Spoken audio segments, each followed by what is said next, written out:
Laurent Gbagbo envoie un message à la CPI. On vous dit tout dans cette vidéo.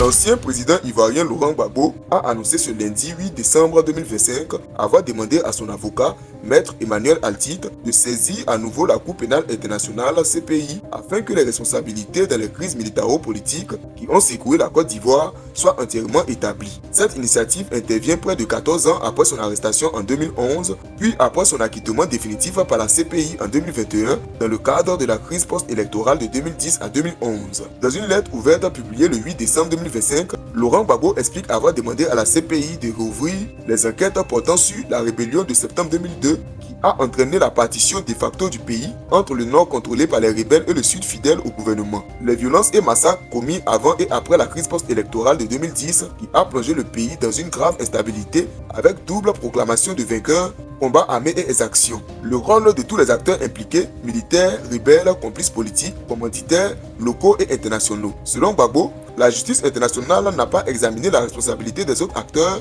de ces crises, ce qui maintiendrait une injustice tant que la vérité n'est pas pleinement établie. Tant qu'un fait n'est pas jugé totalement, il devient une injustice, affirme l'ancien président. Le but affiché par Gbagbo est de faire établir la vérité complète sur les crises ivoiriennes, notamment identifier tous les responsables des violences de 2002 à 2011, examiner le rôle de la rébellion, de l'armée, des forces politiques et des pays étrangers dans le déclenchement et la gestion des crises, assurer que tous les crimes et exactions soient jugés de manière impartiale, favoriser la réconciliation nationale en posant une base de vérité historique sur les événements tragiques qui ont frappé la Côte d'Ivoire. Rébellion de 2002.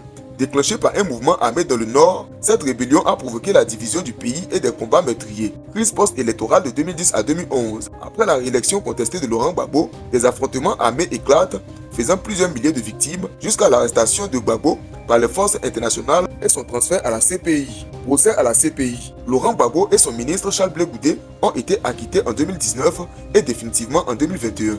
Cependant, selon Gbagbo, les autres acteurs n'ont jamais été poursuivis. Cette annonce intervient le jour même de la prestation de serment d'Alassane Ouattara pour un nouveau mandat, ce qui confère à la démarche de Gbagbo une forte dimension politique. Les observateurs estiment que cette action marque le début d'une nouvelle bataille judiciaire visant à établir la responsabilité complète des acteurs des crises ivoiriennes, pourrait être utilisée pour réhabiliter la mémoire historique et obtenir une justice perçue comme équitable par toutes les parties. Souligne le besoin persistant de vérité et de réconciliation en Côte d'Ivoire près de 20 ans après le déclenchement de la rébellion. Par cette initiative, Laurent Gbagbo ne cherche pas seulement à défendre son nom, mais également à ouvrir un débat sur la responsabilité collective et internationale dans les crises ivoiriennes. Sa démarche auprès de la CPI pourrait ainsi relancer le débat sur la justice, la mémoire historique et la réconciliation en Côte d'Ivoire.